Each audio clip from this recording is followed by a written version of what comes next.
بسم اللہ الرحمن الرحیم۔ السلام علیکم۔ آج ہم معروف روحانی اسکالر خواجہ شمس الدین عظیمی صاحب کی کتاب 101 اولیاء اللہ خواتین کے پارٹ نمبر 25 صفحہ نمبر 209 سے ریکارڈنگ کا آغاز کر رہے ہیں۔ مائی رابو رحمۃ اللہ علیہ دیبال پور حجرہ شام مقیم میں ایک گاؤں مائی رابو کے نام سے مشہور ہے۔ گاؤں کے ساتھ ساتھ واقع قبرستان میں مائی رابو رحمۃ اللہ علیہ صاحبہ کا مزار ہے۔ برابر میں آپ کے مرشد حضرت صادق رحمۃ اللہ علیہ شاہ کا مزار ہے۔ بتایا جاتا ہے کہ پہلے یہاں ایک بڑا شہر آباد تھا۔ اس شہر سے باہر جہاں قبرستان ہے، ولی اللہ صادق شاہ صاحب نے اپنے مرشد کے حکم سے قیام کیا۔ آپ کے ساتھ میں ایسی کشش تھی کہ دور دراز سے لوگ آپ کی خدمت میں حاضر ہوتے تھے۔ ایک متمول گھرانے کی عورت کو اولاد کی خواہش کشاں کشاں حضرت صادق شاہ صاحب کے پاس کھینچ لائی۔ حضرت صادق صاحب نے فرمایا، بی بی تیرے مقدر میں اولاد نہیں ہے، پریشان ہونا چھوڑ دے۔ یہ سن کر عورت نے کہا، اگر مقدر میں اولاد ہوتی تو آپ کے پاس کیوں آتی؟ آپ اللہ کی بارگاہ میں میرے لیے دعا کریں، باقی جو اللہ کو منظور ہے میں اسی میں راضی ہوں۔ حضرت صادق شاہ ظفر نے یہ سن کر اللہ کے حضور دعا کی۔ کچھ لوگوں کو عورت کی شاہ صاحب سے عقیدت پر اعتراض ہوا اور وہ عورت کو شک کے نگاہ سے دیکھنے لگے۔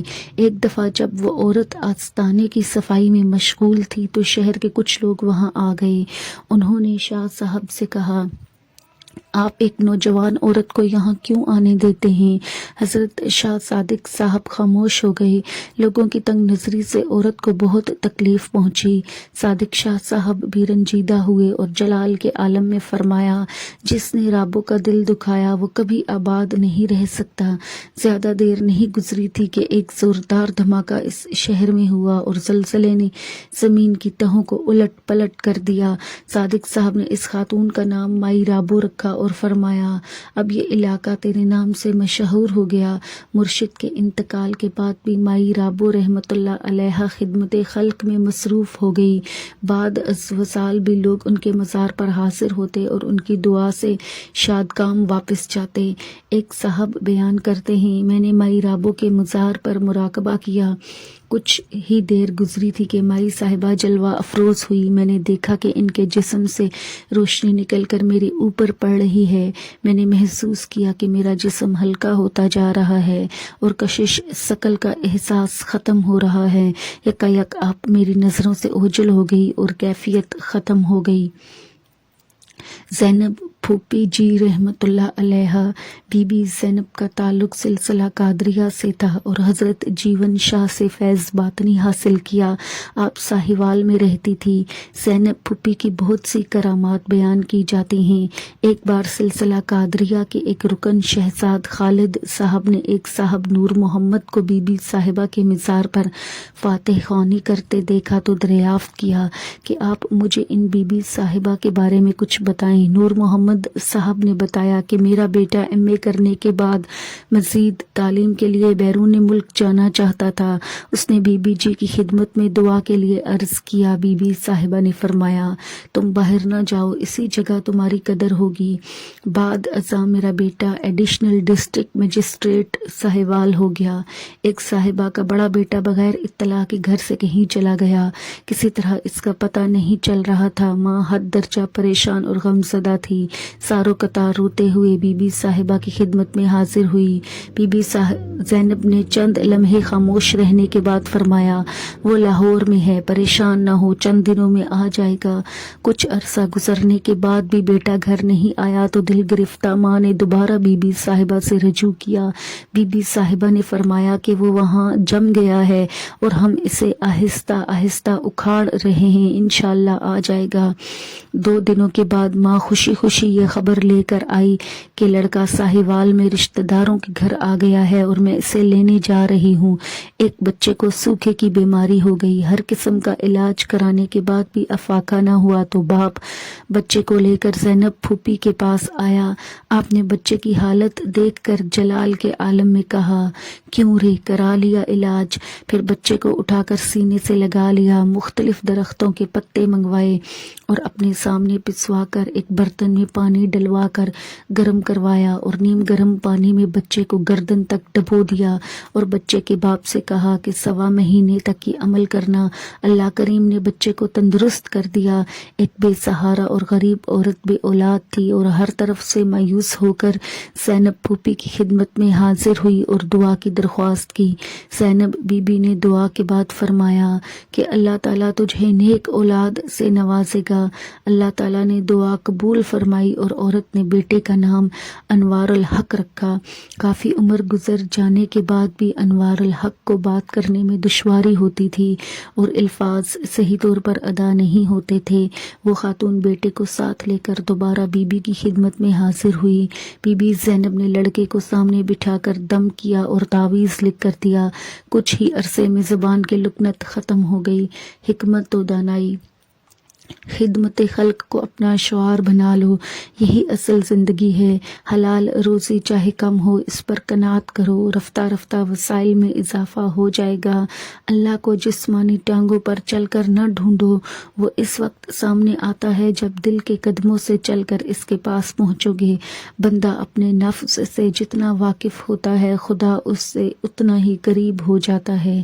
بی بی میرا ماں رحمت اللہ علیہا۔ زرت میرا ماں رحمت اللہ علیہا کی آخری آرام گاہ کراچی میں ہے۔ آپ کا آبائی وطن لاڑکانہ ہے۔ آپ نے سلسلہ قادریہ سے فیض پایا۔ بی بی میرا ماں رحمت اللہ علیہا جب حج کے ارادے سے کراچی تشریف لائی تو آپ کی طبیعت ناساز ہو گئی۔ آپ نے فرمایا، دیکھو میرے چلے جانے کے بعد تم لوگ الگ الگ نہ ہو جانا، اور میں نے جو کچھ تم لوگوں کو سکھایا اور بتایا ہے اسے ہمیشہ دوسروں تک پہنچاتے رہنا۔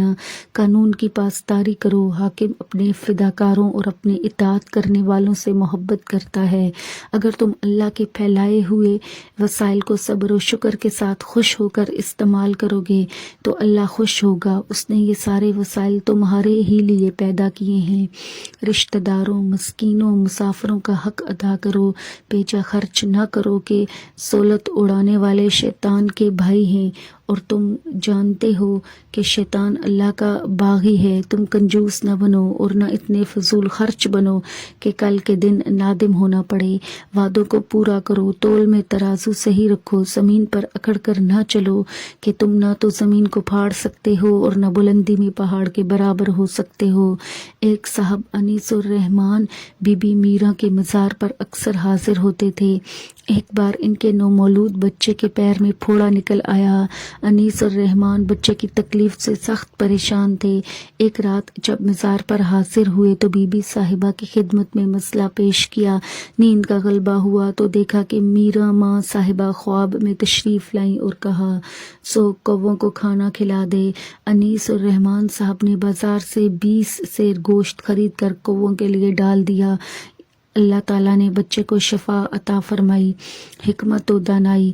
راضی برضا رہنا اس بات کی نشاندہی ہے کہ اللہ تعالیٰ آپ سے خوش ہے۔ منافق اللہ کا دوست نہیں ہوتا۔ تقوی اور تواضع اعلیٰ ترین صفات ہیں۔ سیرت نبی صلی اللہ علیہ وآلہ وسلم پر ثابت قدم رہنے سے ایمان و ایقان مضبوط ہوتا ہے۔ توکل انسان کو غلامی سے آزاد کر دیتا ہے۔ ہر ظاہر کا وجود اس بات کی علامت ہے کہ اس کا باطن بھی ہے۔ جو کوشش کرتا ہے وہ پاتا ہے۔ حضرت علی رضی اللہ عنہ نے فرمایا ہے، مومن کسی کا حق نہیں مارتا اور اپنا حق چھوڑتا نہیں ہے۔ بزرگوں کی غلطیاں ڈھونڈنا خود بڑی غلطی ہے۔ بی بی رانی رحمت اللہ علیہا۔ بی بی رانی رحمت اللہ علیہا ٹھٹھا کی رہنے والی تھی۔ ان کا شمار صاحب عرفان خواتین میں ہوتا تھا۔ ولایت کے جلیل القدر مرتبے پر فائز ہونے کے باوجود خود کو ظاہر ہونے نہیں دیا۔ کوئی بھی ان کے متعلق یہ نہیں جانتا تھا کہ وہ ولی اللہ ہیں۔ ان کا پڑوسی بیمار ہو گیا، کسی بزرگ کی خدمت میں حاضر ہوا اور دعا کی درخواست کی۔ بزرگ مراقبے میں چلے گئے اور فرمایا، تم نے کسی کا دل دکھایا ہے جس کی وجہ سے تم اس مرض میں مبتلا ہو۔ تمہارا علاج میرے پاس نہیں ہے، لیکن تمہارے پڑوس میں ایک صاحب دل خاتون رہتی ہیں، ان کی دعا سے انشاءاللہ تمہاری مشکل حل ہو جائے گی۔ وہ شخص بی بی رانی کی خدمت میں حاضر ہوا اور اپنی تکلیف بیان کی۔ بی بی رانی نے کہا پریشان نہ ہو، انشاءاللہ اچھے ہو جاؤ گے۔ پھر فرمایا میں گوشائے تنہائی میں اپنی زندگی گزارتی تھی اور کوئی مجھ سے واقف نہیں تھا، اب جب کہ لوگوں کو پتہ چل گیا ہے زندگی میں لطف نہیں رہا، دنیا سے اب اٹھ جانا ہی بہتر ہے۔ چند روز گزرے تھے کہ بی بی صاحبہ کا انتقال ہو گیا۔ حکمت و دانائی انسانیت کی خدمت اللہ کی خدمت ہے، مخلوق کی خدمت بندے کو اللہ سے قریب کر دیتی ہے۔ بی بی حاجیانی رحمت اللہ علیہا، اصل نام فاطمہ تھا، حافظ قرآن تھی۔ جب حج کے لیے تشریف لے گئی تو دوران سفر رات دن میں ایک قرآن شریف ختم کرتی تھی اور اس کا ثواب رسول اللہ صلی اللہ علیہ وآلہ وسلم کو بخشتی تھی۔ آپ مستجاب الدعوات ولیہ تھی، حج کر کے واپس آ رہی تھی تو سمندر میں طوفان آ گیا، تمام مسافر زندگی سے مایوس ہو گئے اور آپ سے دعا کی درخواست کی۔ بی بی حاجیانی نے دعا کے لیے ہاتھ اٹھائے اور نہایت خشوع و خضوع سے دعا مانگی، الہی میں تیری رضا میں راضی ہوں اور تیرے سپرد اپنی جان کرتی ہوں، لیکن یہ تیرے عاجز بندے ہیں، ان کے حال پر رحم کر، ان کی مصیبت کو آسان فرما دے۔ یکا یک طوفان رک گیا اور جہاز کے مسافروں کو اللہ نے بچا لیا۔ آپ نے سجدہ شکر ادا کیا اور حاضرین سے فرمایا اللہ کی امید سے ہمیشہ پر امید رہیں اور یہ یقین رکھیں کہ گناہ خواہ کتنے ہی زیادہ کیوں نہ ہوں، اللہ تعالیٰ کی رحمت اس سے بہت زیادہ وسیع ہے۔ سمندر کے جھاگ سے زیادہ گناہ ہوں تب بھی اللہ معاف کر دیتا ہے، لیکن اگر پھر خطا ہو جائے تو دوبارہ اللہ کی رحمت میں پناہ لے لیں۔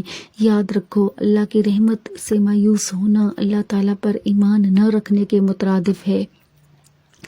حکمت و دانائی، توبہ کر کے توبہ پر قائم رہنے کی کوشش کریں، دوبارہ گناہ ہو جائے تو پھر توبہ کر لیں۔ اللہ اپنے ہر بندے، ہر بندی اور ہر مخلوق سے محبت کرتا ہے، وہ اپنی مخلوق کو خوش دیکھنا چاہتا ہے۔